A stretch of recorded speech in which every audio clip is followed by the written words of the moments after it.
നിങ്ങളുടെ favourite shows ഇനി ഒരിക്കലും മിസ്സാവില്ല. ഇപ്പോൾ C5 കാണും നിങ്ങളുടെ ഫേവറേറ്റ് ഷോസ് തികച്ചും സൗജന്യമായി.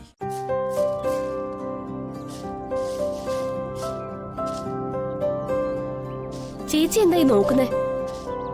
പുതിയ ജോബ് വേക്കൻസി വല്ലതും ഉണ്ടോന്ന് നോക്കാം. അതിന് രാജീവ് സാറിന്റെ കമ്പനിയിൽ നിന്ന് ചേച്ചി ആരും പിരിച്ചുവിട്ടിട്ടില്ലല്ലോ. ആ ജോലി തന്നെ നോക്കിയാ പോരെ? ശരിയാ വന്ദനെ, രാജീവിന്റെ കമ്പനിയോട് നീ ആയിട്ട് പിണങ്ങി നിൽക്കരുത്. അവിടെ പോയി ജോലി ചെയ്യണം. ഒരു പക്ഷേ രാജീവിന്റെ ആത്മാവും അത് ആഗ്രഹിക്കുന്നുണ്ടാവും. ശരിയായിരിക്കാം. പക്ഷേ സാഗറും രാജീവും ആയിരിക്കും ഇപ്പൊ കമ്പനി ഭരണം നടത്തുന്നത്. ദിയമോളെ എന്നോടൊപ്പം വളർത്തുന്നാല് അവർക്കും ശത്രുതയുണ്ടാവും.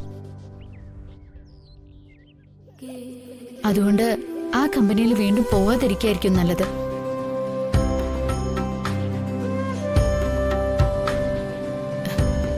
എന്തെങ്കിലും തിരിഞ്ഞു പഠിക്കാത്തതിന്റെ ബുദ്ധിമുട്ട് ഇപ്പോഴാ അറിയുന്നത്. പല നഴ്സിംഗും പഠിച്ചിരുന്നെങ്കിൽ ഒരുപാട് വേക്കൻസി ഉണ്ടായിരുന്നു. അച്ഛനെ വിഷമിപ്പിക്കാതെ ദിയമോളുടെ എന്റെയും ചെലവെങ്കിലും കഴിഞ്ഞു പോവായിരുന്നു. അതിനെന്തായാലും എനിക്കിപ്പോ ഒരു ജോലി അത്യാവശ്യം. വന്ദനെ,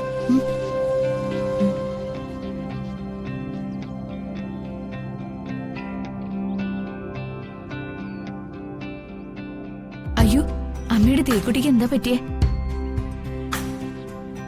ആള് മൂഡ് ഔട്ട് ആണല്ലോ. What happened? എനിക്ക് എന്റെ അച്ഛമ്മയെ കാണണം. എനിക്കിപ്പോൾ അച്ഛമ്മയെ കാണണം. മോളുടെ അച്ഛമ്മയായിട്ട് എന്നെ കണ്ടൂടെ? ഇല്ല, ഈ അച്ഛമ്മ കിളവിയാ.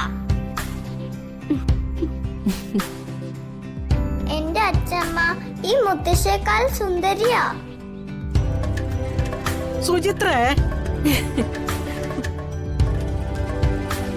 ഓ പിന്നെ സൗന്ദര്യ മത്സരത്തിൽ 1ാം സ്ഥാനം കിട്ടിയ ആളല്ലേ നിന്റെ അച്ഛമ്മ?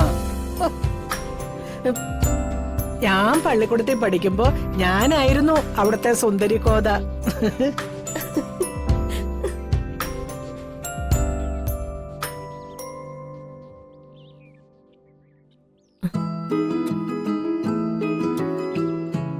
മോളെ, നിന്റെ സ്വന്തം അച്ഛമ്മ ഇവിടെ തന്നെ ഉണ്ട്.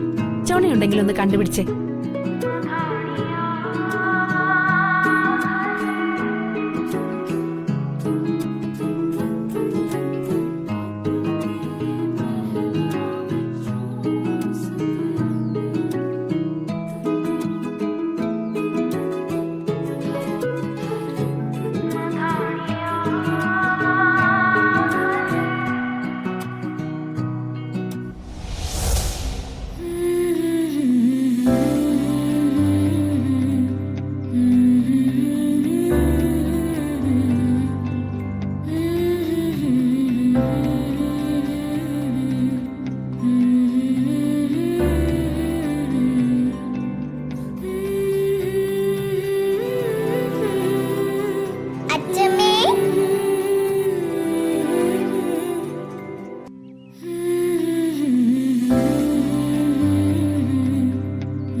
ഡൗൺലോഡ് ചെയ്യൂ C5 ആപ്പ്. കാണൂ എല്ലാ എപ്പിസോഡുകളും സൗജന്യമായി.